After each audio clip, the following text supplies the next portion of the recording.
I envy your brother and you. Carrying it all the time, putting it in every year. Yeah. So he got. I know they Yeah.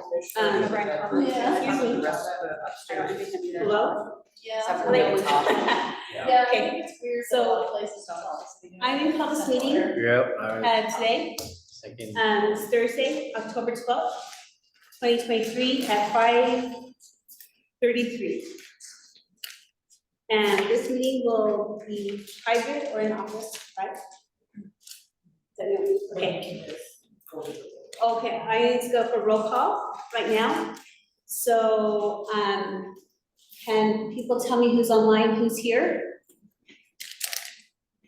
Steve? Steve? He might be finishing. Oh, okay. Hey, Coach. Yep, I'm here. Okay. I'm here Melissa? too. Who's that? Julia, Hi, Julia. hello. Commissioner Katie Durante.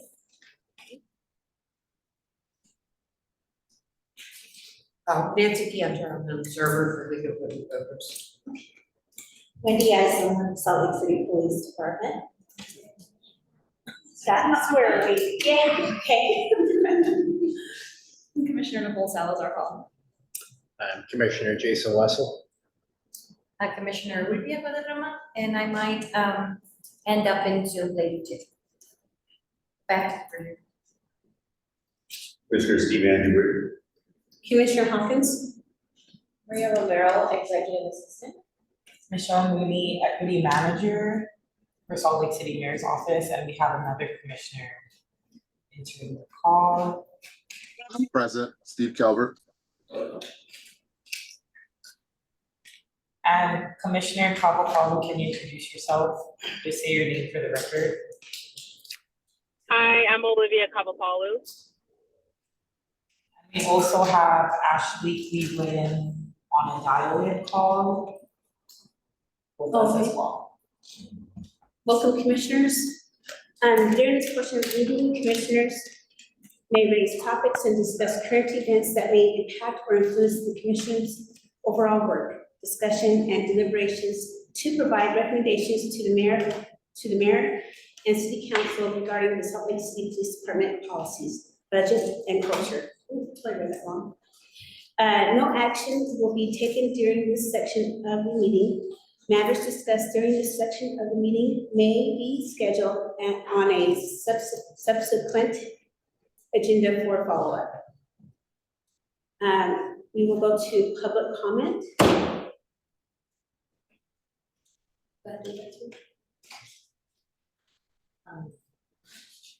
So is there any public comment that you have? Or No, did anybody have open dialogue? open So dialogue? not first, give it a second. Oh. Just, I just kind of cruised right through it. I and did that's not for very time. you, that's for the commissioners, and then we'll move to public comment. I think for the dialogue. I do. Oh, thank you. Okay, now we're going to public comment. Any public comment? No, okay. Now we're going to approve and adopt minutes for September 2023. I move to approve the minutes for 2023. Second. Good this time. I'm not thinking about it. Okay, Okay. Yes, just ask all in favor. all in favor? Aye. I was looking for them, they were good, okay. Yeah, there's, Okay, so the minutes have been approved. And we have an update for Eastern. Oh. It's like, the only update, so LCPD is out of town in San Diego. but they did send an update, a brief update. Let me just pull up the message from Lieutenant Clough. They have no new updates besides they are still waiting on purchasing to send out the RFP. This is for the community-based, diversity, equity, and inclusion trainings. Right now, purchasing hasn't asked for any additional information. And the finance was going to reach out to purchasing, but they haven't heard back yet. The video from Chief Han is complete and in the process of being invoiced and paid. It is SLCPD's intent to move forward with the LGBTQ+ training and the policing history video starting in January 2024. Thank you.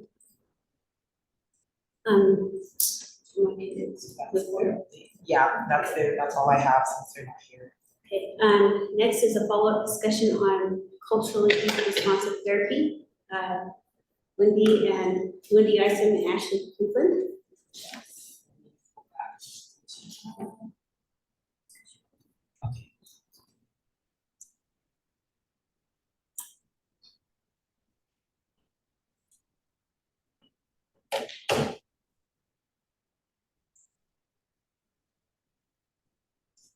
Ashley, can you hear us?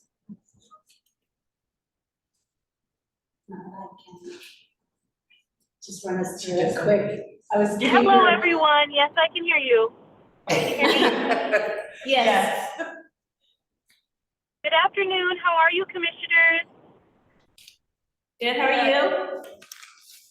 Good, good. Thank you so much, Michelle, for having myself and Wendy Isom come and present today. I'm sorry that I cannot physically be with you. I am en route to California with my daughter for fall break. Hello. Hi. Okay. So what we are asking for you guys from you guys today is not a new request. It's just I guess an augment to the initial request. We were with you in October of last year to essentially have you review two internal policies that Wendy Isom and I would suggest you guys review to have changed before the end of this year. The first one is in regards to a state and federal statute that Commissioner Salazar brought up, and Wendy Isom can talk some more about that. It's about privacy. And the other one is from myself and my community engagement work that I've had to do with the families connected to sleep blocks. For the past year and a half, from 2021 until 2022, I had met with the families that were connected to the people depicted on the murals at Fleet Block, and we used some funding from the mayor's office to provide grief therapy for the families. Now, although this was a really great intervention and something new, our Victims Advocate Services had some suggestions on how to make this long-standing, and also had some suggestions on when we would need to use this more often. Essentially, our Salt Lake City Police Department has about 5 to 7 negative police interactions per year. And in order to provide some form of grief counseling to either one individual or a group of families that is culturally competent, we are suggesting and asking for your support in providing a recommendation, some sort of letter to City Council before this year is out, in support of setting aside $20,000 in the general public safety budget that is managed by the Salt Lake City Police Department from now until forever.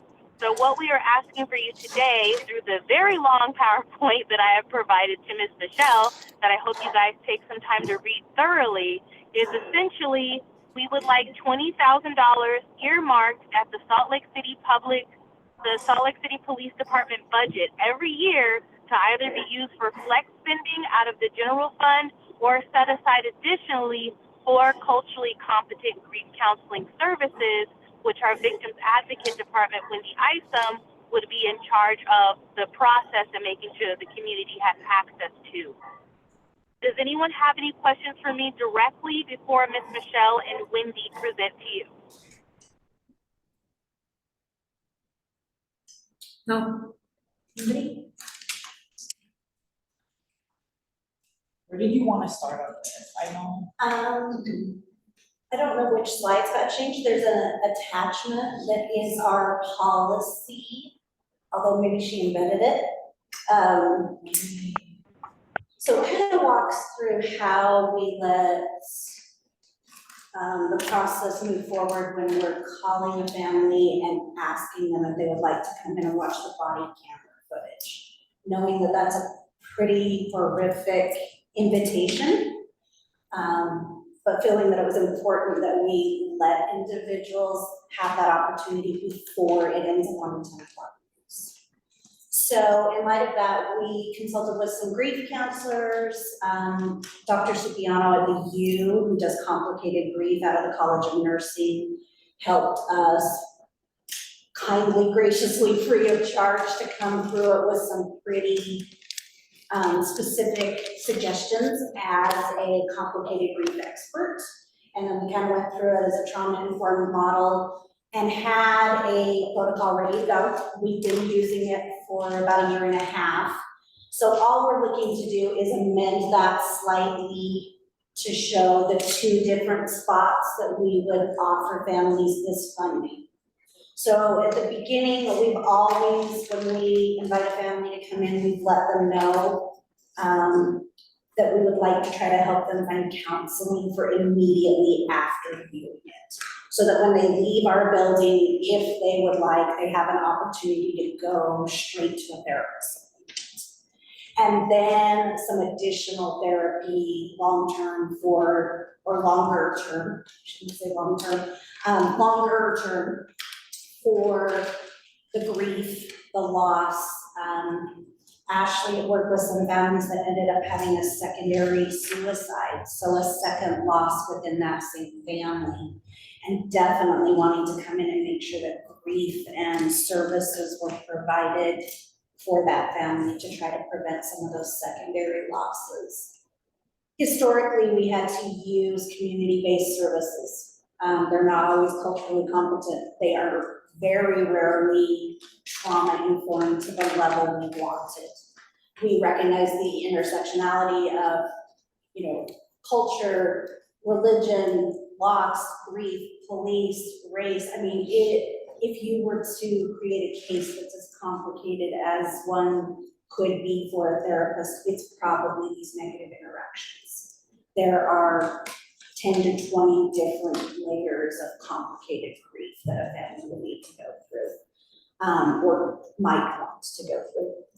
And so we wanted to make sure they were really trauma-informed, really culturally competent providers. And that's not really what we're able to find, which is community-based services right now. There are maybe a handful in the state of Utah, but most of them are not doing pro bono work or low-income work. They're charging top dollar. So this protocol looks at instead finding that RFP process to help us identify very specific therapists that can meet those needs and to have it city funded as opposed to hoping that community-based funding would kick in. The Utah Office for Victims of Crime will historically decline all funding for these cases as they use a criteria that an individual cannot be in the commission of a crime at the time of their death. And so we were finding that every single family that applied for that funding was getting no, and that our community just didn't have the resources to meet the needs. So that's the plan. So all we changed in the policy were the 2 windows where we would offer therapy. One is before watching the video, and to have a session set up right after watching if someone's interested. And then most families, in my experience, need to then have the funeral, the memorial, make the arrangements before a little period of time has elapsed and then start therapy. So we would want the mechanism to be able to provide both of those windows. So that's basically all we're proposing to change to the city policy at the police department level, is what referrals will be made and in which 2 windows. So I think that's all that was in the attachment. Is it a different document than this I'm not quite PowerPoint? sure, Okay, let me, if Ashley put it in or if it was just an attachment. I can send it, it's the one you drafted up, right? I think yeah, this one. it's just, I think it's a Word document and it's entitled draft Let me- family meeting. Use of it. Yes, I will. I sent you the PowerPoint, but I don't think I've seen that. So we're gonna pull it up as well. Okay, it might be this one then. That is it. Okay, So this is just kind of the protocol. So providing survivor services, we were already looking at a stopgap to try to have our social worker therapists at the police department try to provide that stopgap therapy. But we recognize that's not a very kind request of the families. Would you like therapy here at the police department after we are the one that took your family member's life? So that is really, that red section there was just the new victim advocate funding options. We do still have the therapists available, especially kind of on standby if a family declines therapy, but then finds out this session was a little more overwhelming and I'm having a crisis right now, that we would be able to still get an immediate response over by a therapist. And then up on page 1, here, page 2, right at the top, there's another red. And that is where we're calling the family before they come in and offering funding at that point. Mostly so, the family knows right up front that this service is available at whatever juncture they might want it. We wanted to make sure that it wasn't too far down the traumatic process before they knew that streaming fund could be available. So those are the only 2 changes to what we've already been doing. And then I did check in with finance as well. I didn't know Chief Brad had got their update to come to you as well. But I checked in with Shelley Dietrich and Laura Nygaard, who does our contract work, to find out. And they have everything they need for the RFP. They did say it will be kind of a full procurement RFP, so a little bit slower. But we've got an open dialogue with them about anything they might need from Ashley and myself about the clinical qualifications that might be needed for the culturally competent providers. And we do have a component to try to do some telework, so that if family is in another state or another country, because we have run into both of those, that next of kin are not here in Salt Lake, that the provider be able to meet those family members wherever, however they might need that service. And I don't think we need to go over it because we did it last time, but it would be pretty much almost a no barrier. The family would get a privacy code from myself or the victim advocate supervisor, and that would be what would be used for billing. So that any transparency website that has a copy of the billing or something, it would never say the family's name. The family would not have to tell us who within the family unit access those services. It would mostly be one contact person from the family calling and getting that billing code, giving that to the provider, and then the provider wouldn't even really tell us who.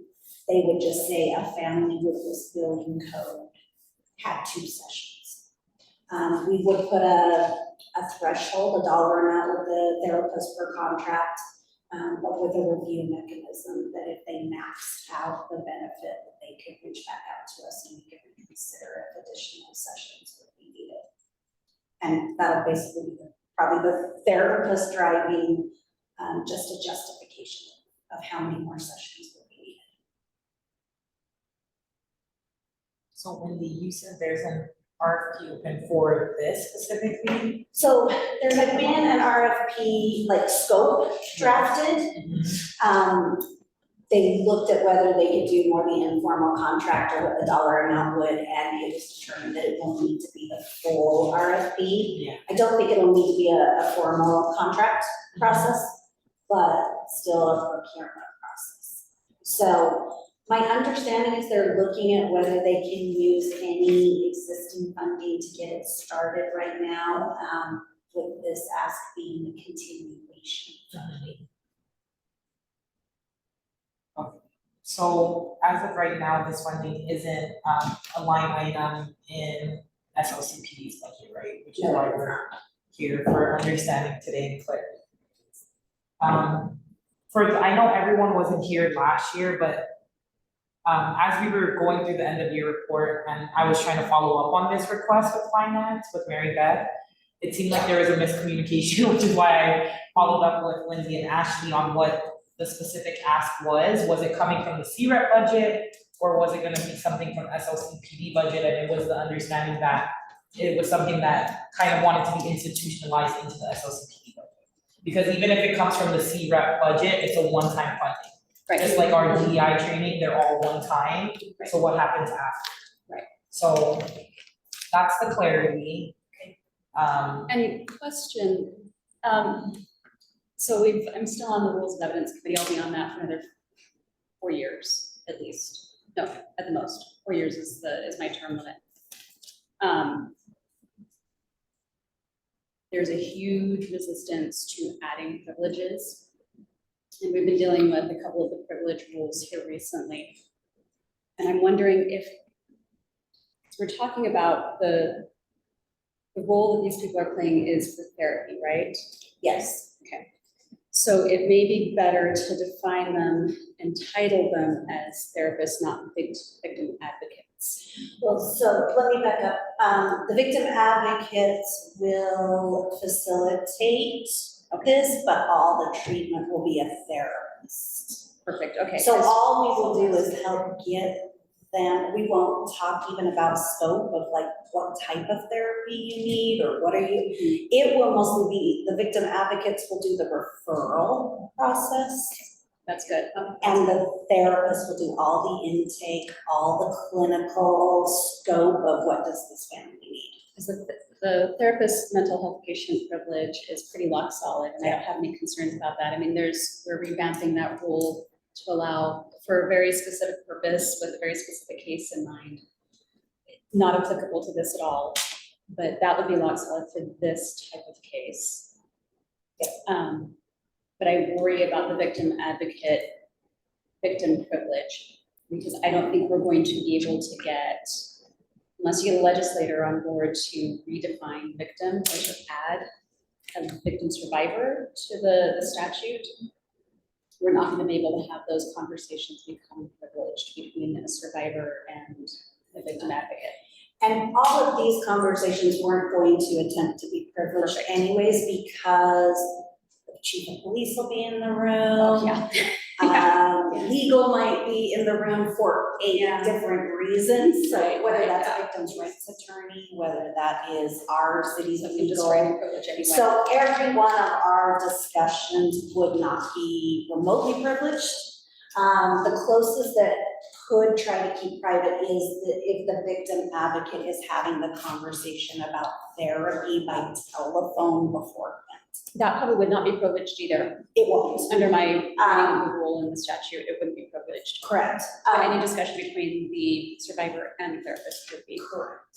So on those, my advocate directive for our program is we set up front with the survivor. This is not a private conversation. These are our boundaries. We only collect data on what did the advocate do, not what did the family give us or ask us, or we just don't create that record. And this phone call is more than anything an educational one. It's where the advocate is reaching out to the family and just saying, here are some things you might want to consider before you come to the appointment. It's just things like you might not want to go back to work after watching it. You might want to wear comfy clothes. You might want to have your favorite cup of coffee and your best friend to go talk to after. So it's more a little bit of an educational. In my experience, most of the families don't want to say much back. It is a fairly one-sided, informational phone call. Just wanna make sure the survivor statements are covered. Yes, absolutely. How long after the critical incident is this appointed? So the body camera footage must be released 10 days, and so we're usually meeting with the family the 9th or 10th day. So it's either in the morning, we'll let the family view that, and then by the afternoon, it's going out to the media, unless they're traveling or there's some other needs, and then I have seen a few of them a day earlier. Most of it's dictated on how many body camera streams need to be edited. So basically, our paralegal that is doing the redaction to be able to release to the public is taking almost all of those 10 days. We very rarely have 2 days prior. But they're probably getting a phone call at day 6 or 7 to come in at day 9 or 10. That's the first opportunity to take advantage of these potential therapeutic services. It wouldn't have to be. It just depends a little how the incident has gone down. I can think of one officer involved critical incident where like advocates were called to the scene because the grieving family was present during the event. We have many, many others where the family's in another state and the entire event goes down and it takes us even a day to find next of kin in another state. But I don't think there's anything that would preclude the family being able to have that access day 1 if we were having interactions between our police department and the next of kin. And in fact, ideally, just having even a day or 2 for them to think through, do I want a therapist? Can I go check the credentials of this therapist? Would be preferred. So if we can move it up, I mean, trauma says we should probably let people sleep a couple sleep cycles so that they can be making some difficult decisions before we're asking them, do you want to do these? But I can see kind of after day 2 would probably be a really appropriate time to be offering services that. Yeah, and certainly potentially having an opportunity to talk to a professional therapist to be emotionally prepared for what you're going to do. Absolutely. So would that be in the recommendation that this body's willing to make today, would that be captured in that relative to the funding? Absolutely. I just want to, I guess, just proactively say how much I appreciate this policy and this concept because it's such, these types of situations are so intense that that's not the time to be making decisions about how we're going to handle it, right? So being thoughtful and being proactive in our approach to provide this type of services in the calm makes so much sense to me. Anyway, thank you. And this does give a little bit, you can see it, like trying to gently describe. It's going to be 3 minutes of video and you might hear things that scare you or that are disturbing. So that is part of that content to try to give as much power to the family to decide, do you even want to see it? Do you want us to turn the sound off? So you don't have to have a visual and an auditory memory, because we know trauma increases the more levels of sensory perception when they're watching it. Having the family be able to slow it down or replay it or take a break and step out and come back in 10 minutes. So that is kind of all in there to make sure it's informed consent, that they have that opportunity to know what they're walking into, what control they have to make it stop, to make it start again, to ask questions. So that is all part of the preparatory steps. in that repertoire, is it also included that family is informed that it's going to be released to media outlets and therefore? Yeah, on the next page, there's even a bit that talks about where it will be released and where it will be posted, so the family knows what to avoid if they don't want to see it on the news tonight and they don't want to. So, we'll talk about the date and time of the press conference, when will it be given, what platforms will we use? And sometimes the family will say, I'm too raw today, I don't want to see it today, but I would like to see it when I'm ready. So we'll give them the links or the mechanism to see it on their time frame. Thank you. To me, this sounds like this is a lot for them to have to deal with, especially so close to a traumatic event. And with it coming from the source, how receptive are they to all of this? I would say in my experience, about 85 or 90% of the families have wanted to come in and watch. And more that 10 to 15 have declined. Of the 10 to 15%, half of them never want to see it. They just know their own bandwidth and say, I don't ever want those images in my head. And then we work more to avoid them. And the other want to see it, just not in the middle of this period of time. I will say all of them are hard. I've never gone through one that I think was easy for us. And Not one has been a good situation. That being said, almost every family has thanked us for the opportunity to see it before it had to be released. That is hugely important to the families. so if there's a level of mistrust that might be there, how receptive are they to recommendations of therapy coming from your office? I would say fairly resistant, but a lot of that has been because I think it was a very burdensome process on top of it. So when I said there are these options we could look through, it was more vague. When I had to be transparent and honest, it was like, it might take 5 phone calls to get you the right therapist. And then that therapist might have a wait list. So I did find each level of barrier or stress, more and more families were like, I can't. When we invited the social workers from the police department, a couple families had already built some trust with social workers if their loved one was meant to be ill. And social workers have been out and interacted. And those kind of situations were a little more open to saying, yes, I'll talk to someone at the police department. For the most part, I think the family's willing to engage a couple times with the police department, and then they're like, I don't want any more contact, I want that break. So that is another reason we're having somebody that can provide those more healing, helping responses has been a huge priority.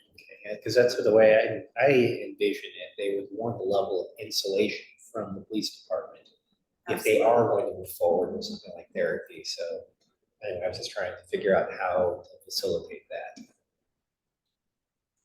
And hopefully that model we have, you can get a code from the police department and then just not have to talk to us again. And even if there were new therapeutic services needed, if we hit the cap, the therapist can reach out to us, the family doesn't have to. And so in theory, you might not have to talk to us again after a family comes in this day to watch the video, but we still have services that are needed. So, and we do offer conflict all the time. I'm pretty blunt. I said I'm part of the police department. I know you will likely not want to talk to me. You will likely not have a lot of trust with me. I will do everything I can to build that, but I will gladly help find somebody else outside of this city, outside of this police department that you do trust. And all the time I pass people off. I recognize confidentiality wise that it's not always safe, and trust wise, it's not always safe. Or it's rarely safe. Thank you. No, thank you, and I appreciate that feedback. Thank you. Okay, the one thing.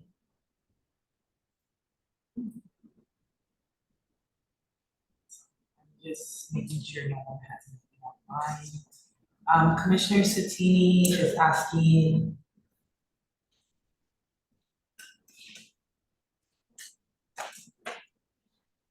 Commissioner Satini, did you want to come off and ask your question really quickly? Yeah, sorry. Hi, everyone.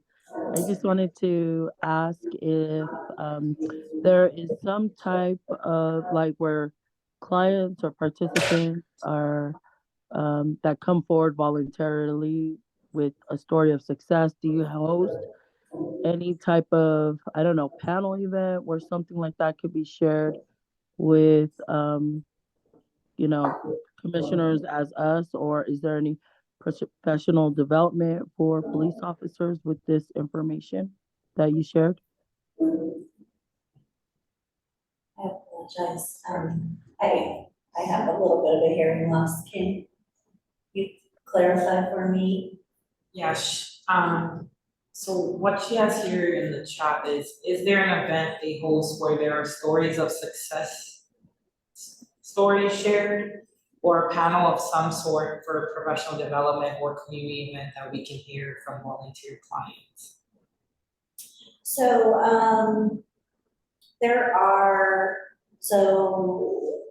the month of April is National Crime Victims' Rights Week, and there are often a lot of panels where survivors can come forward and say, this is what I liked, what I didn't, what worked, what didn't.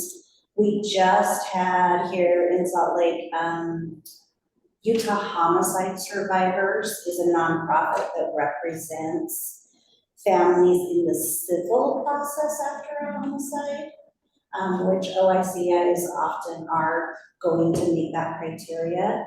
And they help with like probate and getting someone's car back from the impound lots and things like that. So often they do end up helping quite a few families with something civil in nature, and they hold an annual remembrance walk. They also do support groups, and then Caring Connections at the University of Utah will sometimes do a public event. They do a complicated grief homicide support group. It is closed, so the rest of us can't hear any part of that, but out of that will sometimes come that the family wants to share messaging. So there are avenues. Some years the Utah Victim Conference that the state of Utah puts on, CCJJ and the Crime Victims Commission will amplify survivors' voices and any success stories or horror stories that we can learn from in those type of settings. But if someone wants a particular one, I'll go help try to find one. If I don't know one, I might know a presenter that would help us create one to get any messaging that we can help share. Absolutely. Does that answer your question, Commissioner Satini? She says thank you. Are there any other questions from anybody online?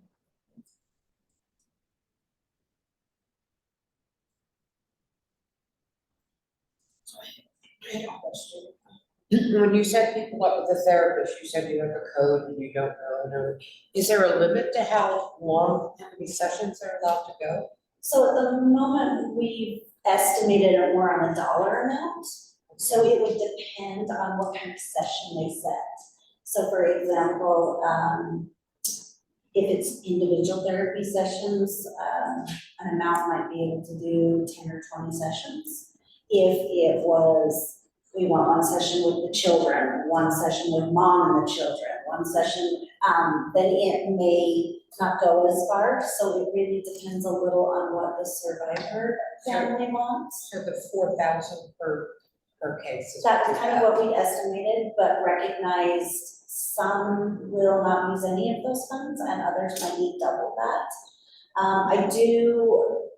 We do have a little bit of other emergency fund that I can always try as a stopgap for anything that wouldn't fit, or if we ran out of funds at the end of a cycle. But I think we tried to price our request in a way that there will be just a little bit left maybe each year to help offset if we had a heavier demand on the therapy services. Because I could see, having been a therapist myself for a lot of years, Bless you. that somebody. Bless you for being Somebody a therapist. Thank you. What? Thank you. That somebody would, some of these people might need to go for a really long time. Yeah. This through.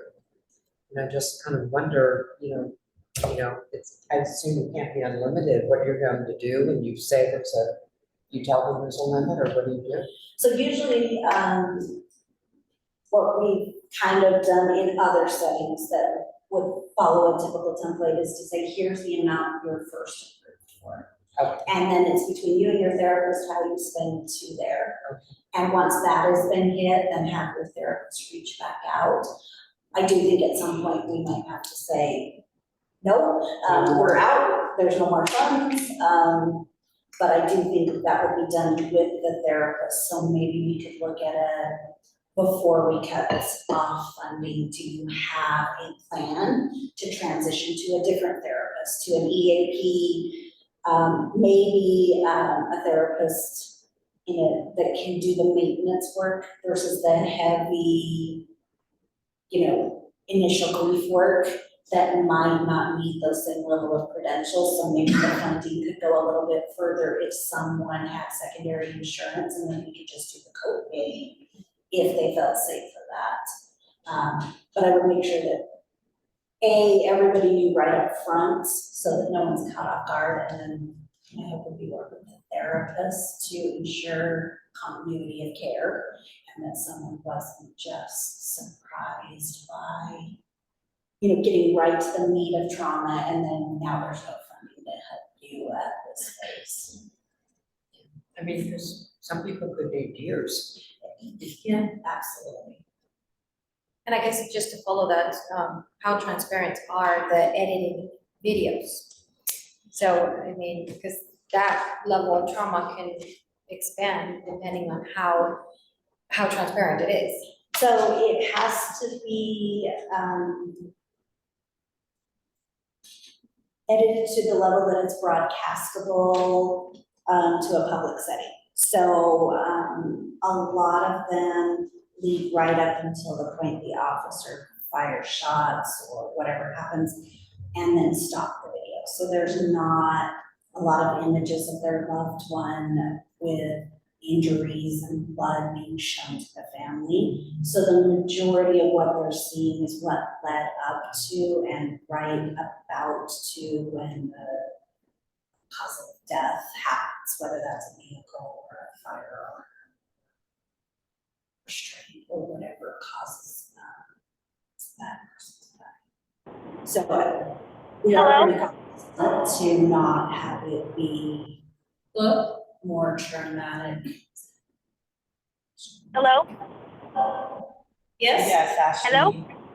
Go ahead. Hey, does anyone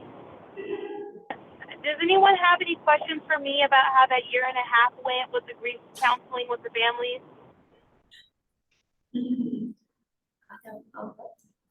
No. I don't think so. I don't think, yeah, no. Okay. If anyone needs any questions from me, I'm gonna hop. But I hope that you guys, if we're able to get towards a letter of recommendation before the end of the year, please let me know and I'm happy to help out. Okay, thank you. Thank you. Have a good night, commissioners. Exactly. Thanks, Ashley. So I just had a thought. if one of these incidents are an officer-involved shooting, the third point of contact, when, however long down the road it is, the district attorney's office decides whether or not it's been justified or not, would probably be in order. So the district attorney right now is inviting the family in to brief very shortly before they make their release to the public. I do know, not from as much experience when Salt Lake PD has been the agency that has caused the death, but when we're the protocol team helping on another agencies, those families have been a little more willing to long-term work with me, and there is a huge frustration in the lack of information they get from when police send it to the DA until the DA makes a determination. Asha Parek just took over victim services at the district attorney's office, and she and I have had a meeting to try to remedy that part of this protocol and to ensure that the district attorney's process is more family friendly, hopefully quicker, because sometimes it's 2 years later, we're asking that family to come in and see all these details again. I'm just concerned that it sounds like the DA's office is doing, it's a bit of redundancy, but they're starting the whole thing over again that your office has already started. So if there was a way to When they streamline. can, they are interviewing side by side with us so that they don't have to re-interview the family. But usually their findings do include new information. So at the point of finding, it is often re-traumatizing. Okay, that maybe down the road, once this gets established, find a way that if it is 2 years later, that all that's already been plugged in with a therapist and that it's a continuation, a continuity, and not a starting over again. Absolutely. No, that's a lovely point I can bring up with her is how about you meet us at the table and make sure that that same therapist could provide through their process.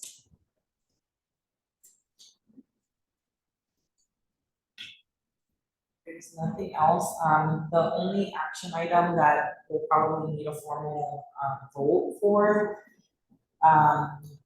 is to have a letter of support if you all are in support of, clearly there's no allotted budget, right? So SLCP would have to put this in the request for next year. And how we wrote it last year was a specific, it was coming from the CREP budget. So that's what we're trying to fix and remedy now. That's what we have in our end of year report that we voted on, and that's how I presented it to council. So, like I said, we only found out when we actually went through the process of following up.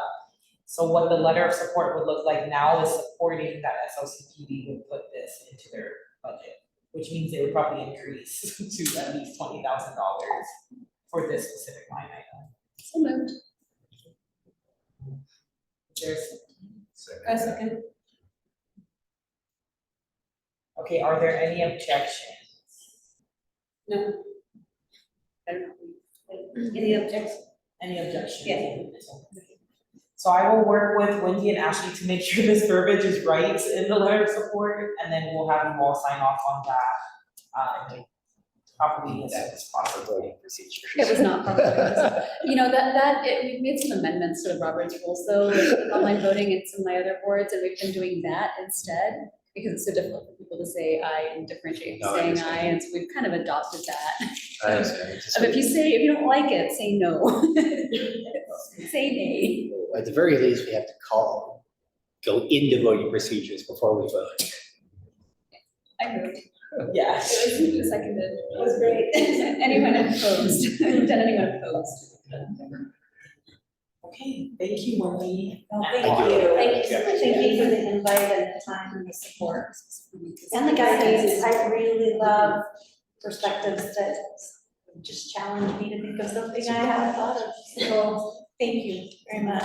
Thank you. And thank you for coming in person. Yes. as well. I appreciate See you it. next Thank time. you, Wendy. Thank you. And thank you really being stringent about confidentiality. Make sure. It's important. I as far as lieutenant privilege, honestly, it's, I think we're at our capacity as a legislator and precinct. We're not. We work well with them, so what those rules are, we just, we have dance. Exactly. On how to keep records and be prepared. You don't want that. Okay, and it's not, yeah, it's just. Call that anonymous. Exactly. You know, you want. Exactly. You, just one call and I'll.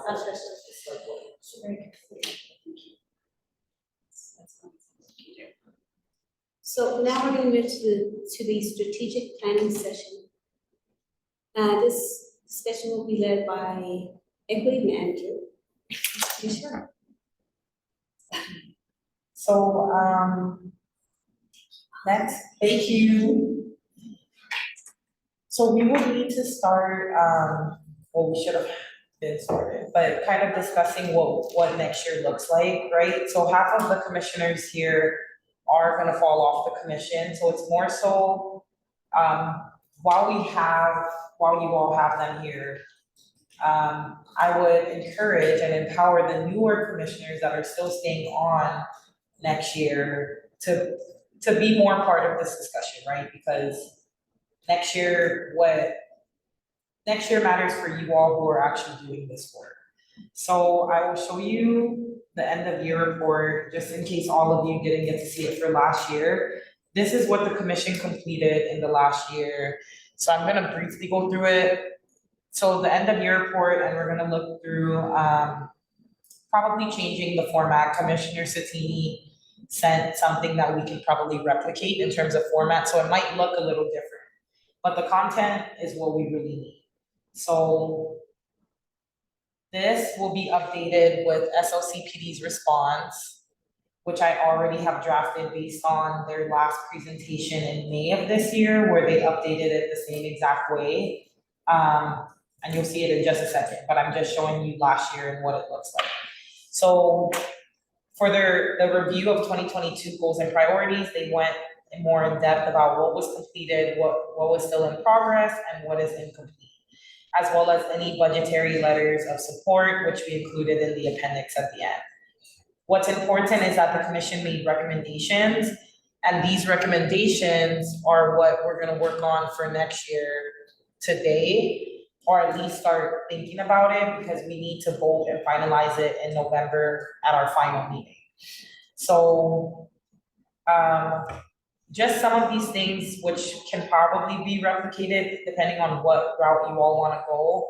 Some things that I felt like we kind of started but didn't really see it through all the way was the review of SLCPD's budget was way later than what the commission would have liked last year. And why I say that is by the time we reviewed it, I think it was in May, I would have to look through the presentations. Budget is already at the end of the conversations in May. So that's why we're getting ahead on this 20,000 to making sure there's a letter of support so that they can put that in their budget in these primary times, which is January through March. April through June, or roughly around those months, there was supposed to be a review of SLCPD's recruitment, training, and community relationships, which I believe we've had. I just have to review the presentations. Most of this was kind of ongoing conversations, especially with the diversity trainings. That was a big one. And then towards the end of the year or the last quarter, it would be the time for the commission to follow up on any in progress or other unaddressed areas. Which is hard, right? Because they were not able to be here today. So we have to see what is a good structure moving into next year in terms of when you all want to receive these specific updates, because these specific updates lead to what you all want to focus on next year. We were able to complete our first in-person retreat, which that was good. So I'll make sure to mark that accordingly, that was completed, and I felt like it was very successful. Most of the commissioners were able to attend. This was another main priority. Let me try to zoom in. Coordinate community listening sessions biannually hosted by the REP commissioners. The background behind this was basically to give an opportunity for the commissioners to bridge the gap between the community and law enforcement. So this went, I mean, it's different from the community meetings that SLCPD hosts. So if you weren't aware, they do host community meetings with, right now, I believe it's just the Latino Coalition that is probably the most successful and most active. I know this year there has been struggle getting an NHPI, so the Native Hawaiian Pacific Islander group, started and back up again, and then the refugee and Black communities, I think it hasn't been done before and they were starting to build that. I would need to follow up with SLCPD on this update, but I do know there was some difficulty with having these meetings hosted on their end. But what the commission wanted to do, and if you all still want to do that, I think it is very important, is kind of thinking so the commission was formed as a reactionary with the murder of George Floyd. So now that the commission is here, we had Mayor come last year, and one thing she asked the commission at that time was, what do you see this commission being long-term?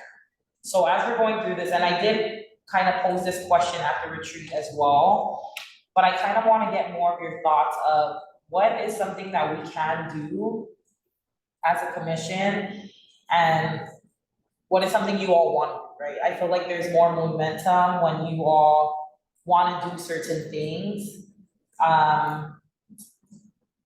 And clearly I can see that there might be a disconnect between new commissioners versus the veteran commissioners who have been here since the start, right? Because there were certain issues that needed to be worked on back then, which formed the subcommittees, policy and practice, training, and school safety. And while those subcommittees are still maybe more important, what do you all feel like this commission needs to be successful?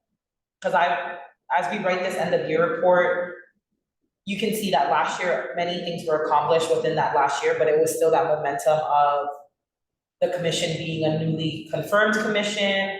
They went from a committee to an actual full functioning commission that has an ordinance to now where we're at now. So I don't want it to be kind of like a stagnant. I think there is a lot of things to work on from phase one, which those things don't just get left behind, but rather how can we, I guess, keep the momentum going? What kinds of things can we do? So, and then I do want to highlight here, this was successful. We were able to partner with the Accessibility and Disability Commission to facilitate the neurodiversity subcommittee. So that subcommittee has been meeting, and that is something, another win or success for this year, along with the school safety MOU, because that's been renegotiated. So those three things are big things, but we want to see what we can accomplish next year and how to keep this momentum going. And then you can see here, this was the budgetary item. The way we wrote it was coming from the commission budget, but this will be, as you learned today, will be reworked to put as a placeholder in SLCPD's budget if approved by Mayor and City Council. So let me pull up what we have for this year. And I kind of want to get your thoughts, and I'll draft it up on the screen for everyone to see. But do the commissioners who have been here for a while, do you have any insight on how to kind of seek your support and encouragement for the new commissioners, how to think through this, of what recommendations and goals and priorities kind of look like, or what it can look like, or what possibilities? Clearly you all started with nothing, right? And then with the facilitators, you all had this 100-page report of things. Yeah. I mean, that first year, even before we had the facilitators, because there was that time before we even had the facilitators, that's where we developed the listening session. It was actually just the 4 commissioners who were still recruiting people. Oh my goodness, am I the only one from the commission left? Yeah. Oh geez, I think I am, because you were one of the first we recruited. Was Darlene? Darlene was one of the first commissioners. Darlene. Yeah, Darlene was one of the core commissioners, yeah. So back then, the listening sessions were super important for us, partially because we knew what we knew, but we didn't know what the larger communities were thinking. And so we wanted to make sure all of their voices were included in our consideration and developing recommendations and how to move forward. And they were very helpful in letting us know where everyone stood, what their concerns were, what their lived experiences were. I think there's still value in having those listening sessions, because this is, I mean, yeah, the Order of Georgia Flag's 3 years passed, but there's still a lot of concerns, at least from my perspective, which is a pretty removed perspective, admittedly. And so, I mean, that was another thing, is we all felt like we're pretty decently removed from the communities that are being affected by some of these policies. So I think there's still some merit in having those listening sessions. I don't know if the frequency, how often they should be done, but I do think there's merit in having them continue in some respect.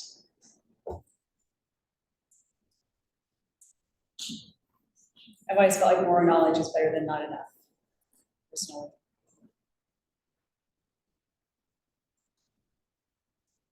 Thank you. I just highlighted it. And we're not voting on anything, we're gonna vote on the entire report in the November meeting. I just wanna get input of what you all think. Should definitely be continued on. Question. Yes, go ahead.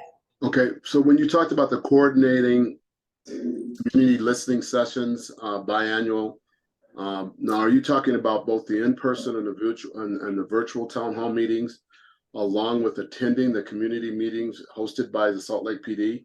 I think that would be really good for us to show face at some of those meetings. So, okay, so yes, so I think the ones hosted by SLCPD, I think the discussion we had last year, if I recall, was the ones hosted by the commission specifically would give the community a space, I guess a more safe space, if I remember that discussion. It was a more like kind of just how it has here, and I know we probably didn't write it as clear, but SLCPD does these community meetings, I guess regardless. It was already here when I came into the role. I don't know if anybody has background on it, but as of this year, I do know not all of them have been happening, which is something we are all working through. It's just getting certain communities involved and having that connection, right? So I think what the idea was behind the REP-led ones were to give the community probably just being that liaison, right? Like you all should see yourself, you all work with SLCPD in this space. I hope everyone realizes that you all work with SLCPD in this space. So clearly you have a comfort level. So how does that translate to the rest of the community? And, oh, go ahead. What I was going to say was, I think that's great, being able to give the public a safe place to come in and talk at. And I think that, and I agree with you 100% there. But I also think that being a part of that and attending that community meetings held by the Salt Lake PD will also give people a chance to be able to know who we are, because there might be different people that show up at different things, and to know that we are there to support, both. Yes. So does that make sense?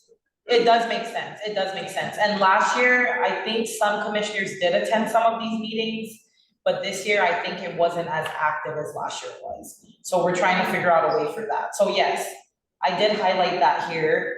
You all are welcome to attend any of those meetings. They are open meetings and they're usually within the community. I just don't think they were happening as much this year. I would have to follow up with SLCPD for that, because I know I haven't attended any personally. But I know when I first got into the role, it was, at least the Latino Coalition was fairly active, and then they were trying to start back up again, the Native Hawaiian and Pacific Islander.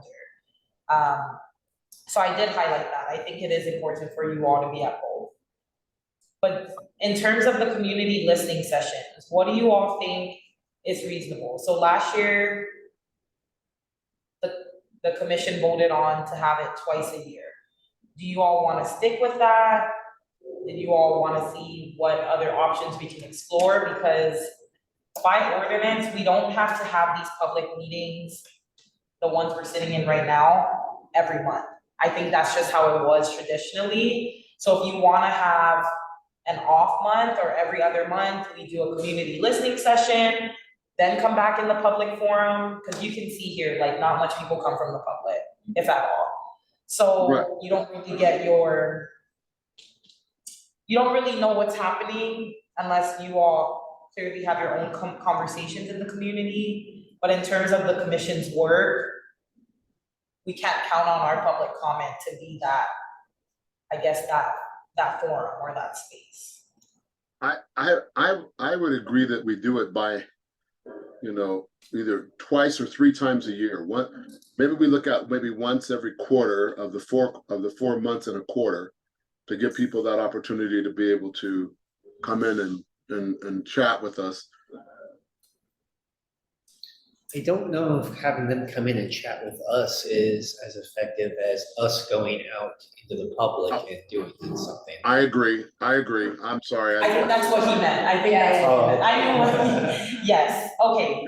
Okay, I thought he was trying to, like, we host an event here or. Oh, no, we can go anywhere and I'm more than willing to plan that, but what I want to, and Jason will kind of know this because we kind of did it with HRC, the Human Rights Commission as well. They are going to move towards having general meetings, these meetings that we're in now, every other month, so that they're able to spend more time in the community, spend more time reviewing policy, spend more time just being more proactive. So that is kind of a compromise here, right? I see we all come in here and after a long day, we have these meetings, and sometimes they're just informational. What would this commission look like for you all if we took Commissioner Calvert's idea of having, so there's 4 quarters, right? So if we do one once a quarter, then that would offset one of the meetings in that quarter. Does that make sense? So for January through March, if we have a meeting in January and February, then March would be our time to do a community listening session. And then we continue on from there. Does that seem? That seems very reasonable. Does that make sense with the quarters? Yes. Like, so instead of having a public meeting, we'll have okay, let's go into the community, we can go to West High, or we can go just throwing out different ideas in the community.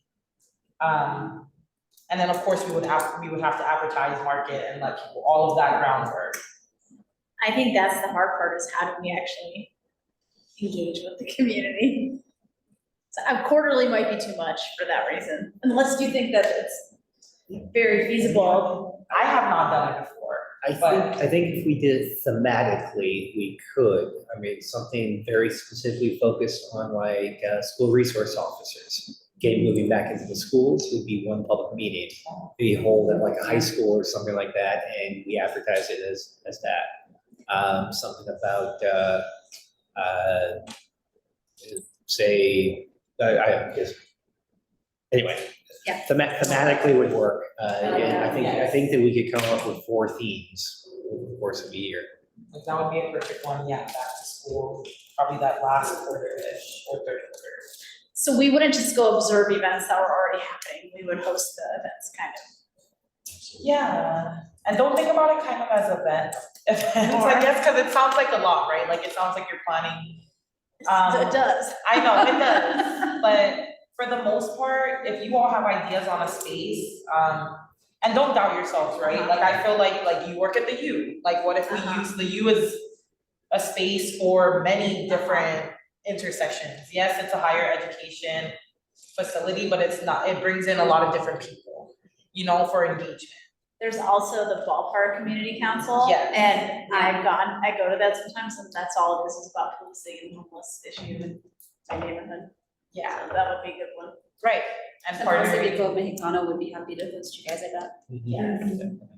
I think it sounds harder because it's not done before, right? But I think where my thinking's coming from it is I can see all of the long faces in this meeting, we're always here, we're just talking about what we're talking about. But this is kind of what came from the retreat, right? There was a comment that was made that it feels like we're just talking to what are the action items we can get? And while you all are great, 13 individuals on this commission, you all aren't representative of everything going on in Salt Lake City. And clearly you all kind of have a better, maybe, perspective of the police than what might be the outside perspective with policing in general. And if you can do community outreach and you get 25 to 50 people show up, that's a success. I mean, it's not like we're trying to fill a stadium. So I think it's very doable. Okay, so I'm just writing this down. And I'll make this nice. I really like that, you know, the quarterly and then based it on themes. I think that really gets people, because it may be buttons pushing the people that may go, oh, I really want to be a part of that. I really want to be able to come and talk about that. Then the next thing, what about this development, the process for the hiring committee with commissioner representative? Would we be a part of that hiring? Someone would be appointed to be on that committee, to be on that hiring committee, help the hiring process, or just develop the hiring process? Steve, can you speak a little bit on that? Is that fully vetted yet, or was that, I think it might have been in an earlier presentation. I know they had included you as a commissioner. But I don't know if that's a fully vetted process. Maybe I have to follow up with SLCPD too, but they did mark it as complete, I think. Maybe in progress. Yeah, developing a hiring committee. They marked it as complete in our May meeting of 2023. Yeah, I think we should follow up on exactly what that means. My memory, you guys got my brain going here with all the things that we're talking about. So relative to that hiring committee, it was the belief of the early commission that part of our goal was to create a culture change in the department. And to work to accomplish that, we wanted to address the recruiting and hiring and retention and promotion and assignment, all those personnel issues. This, I believe, specifically was looking to ensure that there was an equity lens in the types of questions that were being asked. So historically, some of the questions that are asked of the candidates coming into a department, they may be biased so that very, different cultures and different experiences have a hard time answering it. And one of those is staying away from law enforcement questions, right? So my recollection of this, and help me, Nicole, if I'm not remembering correctly, but as a police officer, I want somebody who can be empathetic, who can think logically, who can communicate well. And we can ask those questions in ways that are not really speak, right? We can teach you how to be a cop, but we want to know that you have that basic skill set. And I believe the idea here was to have an extra set of eyes through this commission that we were accomplishing that, right? And then secondarily, perhaps even serving on those committees during the process. I know that historically, I personally have had the opportunity to be present for those as a commissioner, and because I'm a commissioner, and also for promotion.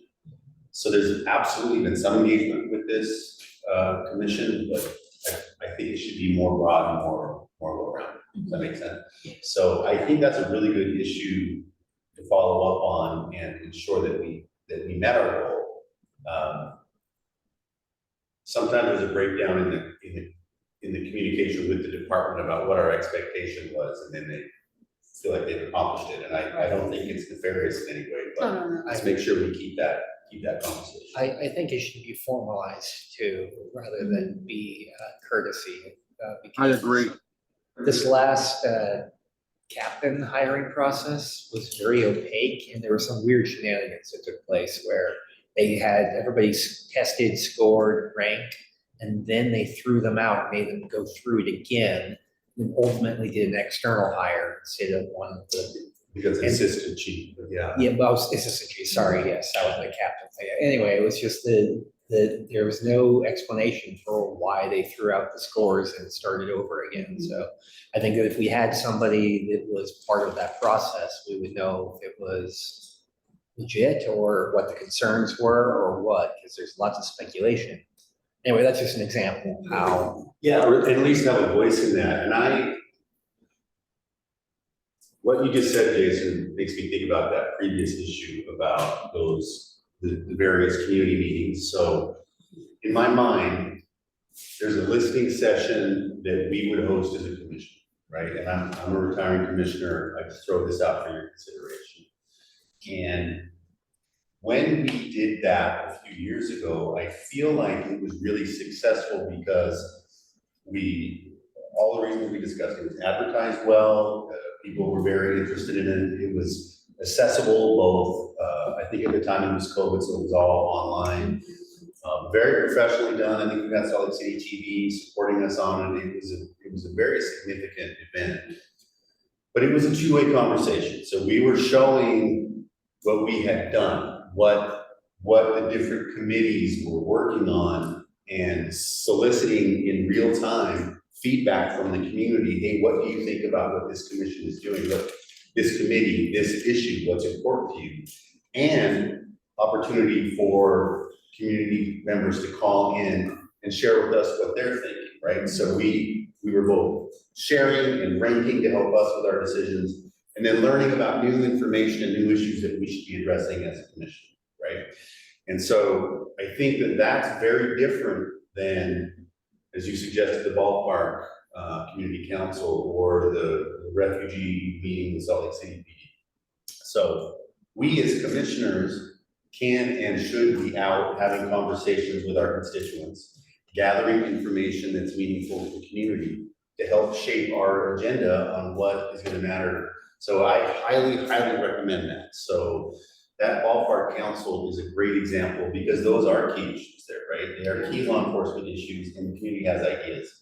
And we can listen, and yes, we serve the department, but we're also an intermediary to the community to be able to hear that where it may be safer to voice to us, and then we can take that information back, right? And then the third thing is, it can be hard, I'm trying to think how to articulate this. It's hard to be permanently attached to the department because when they're hosting meetings that we should be a part of, they may not have us in mind. And I think as commissioners, we should assert ourselves more to be it more permanent. So on those hiring committees, on those promotion committees, I think you were asking Michelle about the origin of those community conversations by the department. And I want to say there was a high crime rate with some of the African refugee youth, and there was a real disconnect between the youth behavior and the family's understanding about what the young people were doing. And so the department really wanted to engage with the community as a whole, to have conversations with the adults so they could know what was part of this crazy US culture they're trying to learn, what's appropriate, what's not, and to help be part of that. Does that sound right to you? That sounds right. And then from there, they recognized there were different pockets. So the department did bring that to us, They but did. I think that's an ideal We place for expanded it. commissioners to be part of. Yeah, I remember we expanded it, saying we should be reaching out to these other communities too.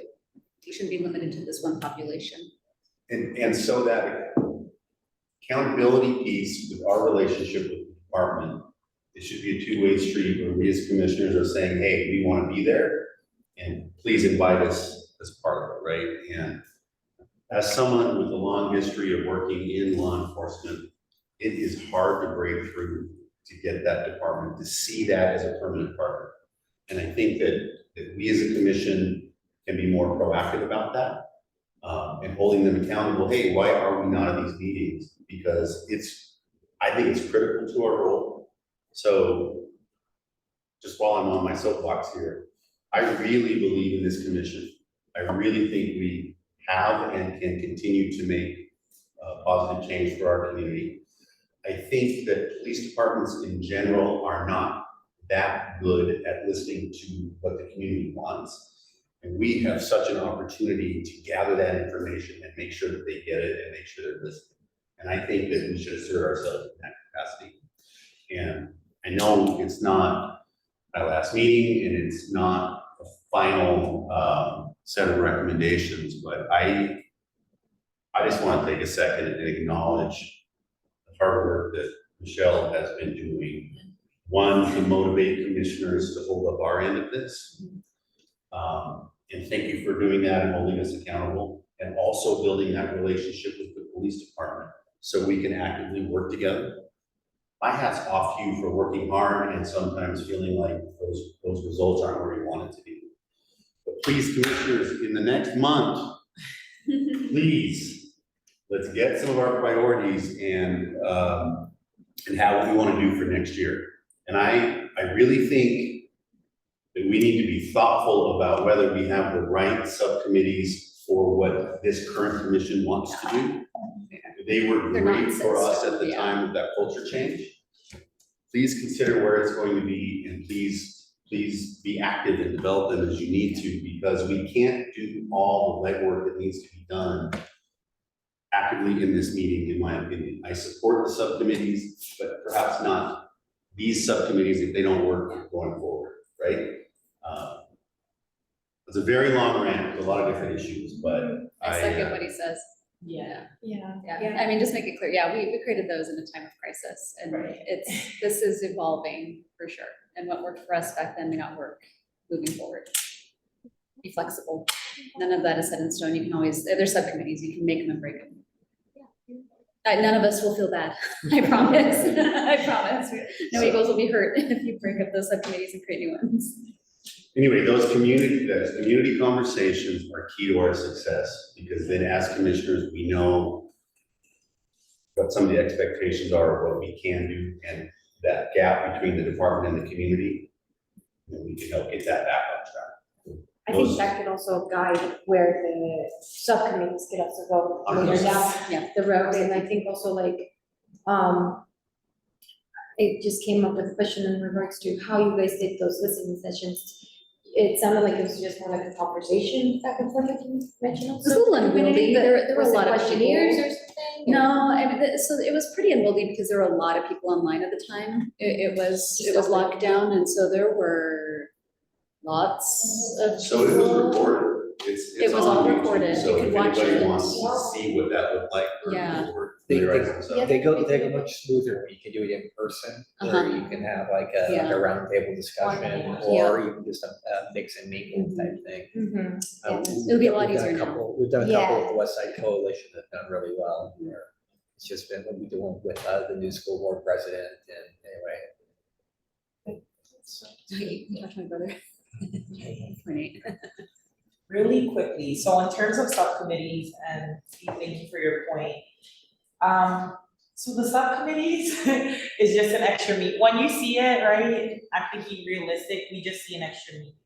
What I think might be successful, now that I'm thinking about it, and I wanna hear from you all, I know we said we wanted to keep subcommittees when we had this conversation before, but I don't know how much momentum we would have if, I know while there was a school safety subcommittee, if Jennifer needed something with school safety, Nicole was her point of contact on that project, and it was able to get done a little bit faster with that momentum, because we're not, I just don't know how effective the meetings truly are, and when we have them too, right? Like, they're all scheduled at a certain time.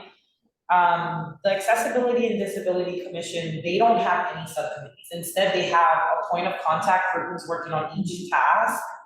And that gives you all leeway. Of course, you would have to report back to the general meeting. But as I think about it, I don't know how effective the subcommittees are, especially when officers aren't always able to attend, right? Because they're on schedule monthly. with the sensory needs subcommittee, I had such a fruitful discussion with Deputy Chief Andrew Wright, just by going to his office and saying, hey, do you have this for me? Do you have this for me? Do you have this for me?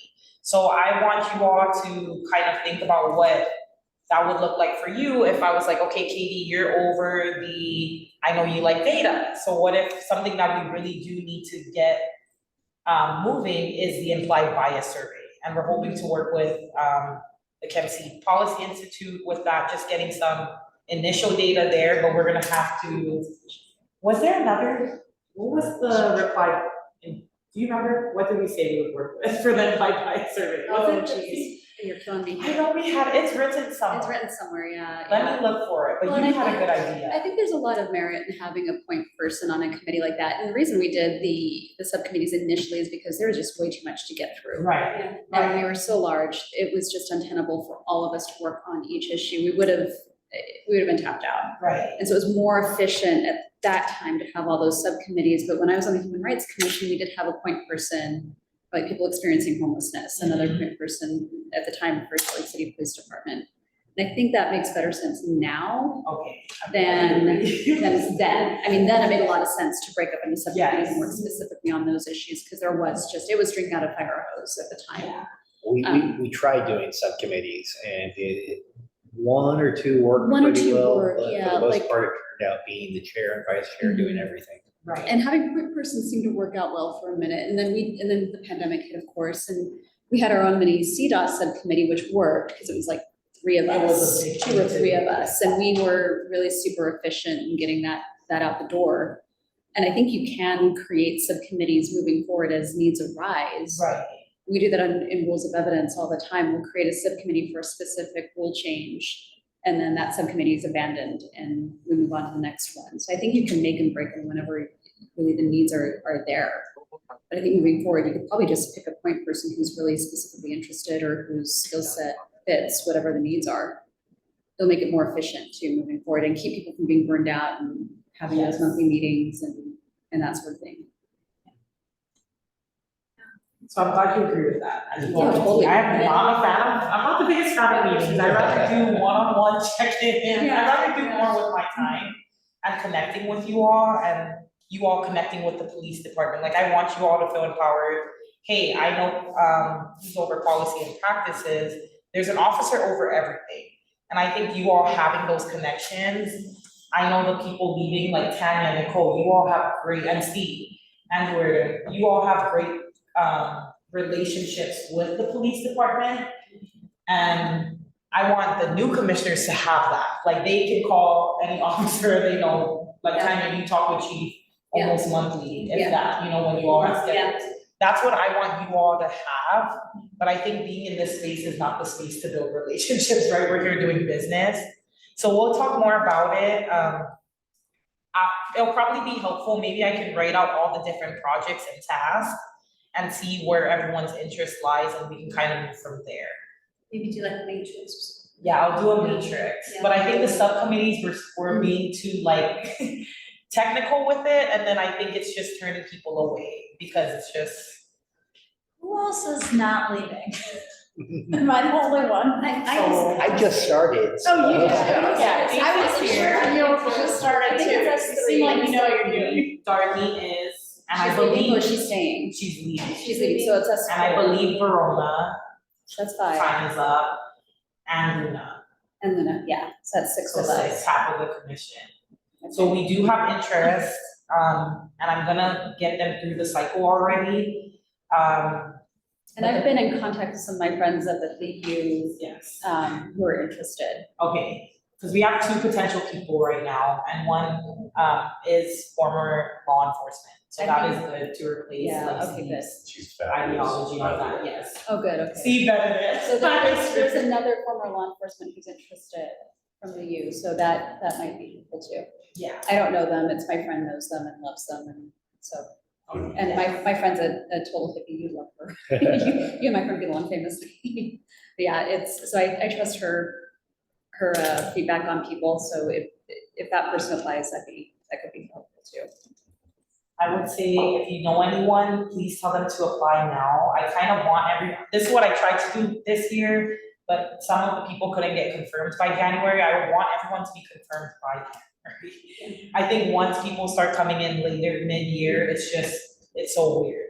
So that's my goal, and like I said, I have 2 people, one is a youth and one is a former law enforcement. The chair and vice chair has seen them as well and their applications, so we would just put those through. But yeah, if there's nothing else, I'll get this to you all, and then I guess we can get a motion to adjourn the meeting. Oh. Motion I to want to adjourn the move- meeting. It just threw me off, like, oh. I know. A motion to adjourn a meeting. Second. Just in general, the person chairing the meeting doesn't make Doesn't make motions, they ask for the motion from everyone else. May I ask someone to adjourn? So moved. Second. All in favor?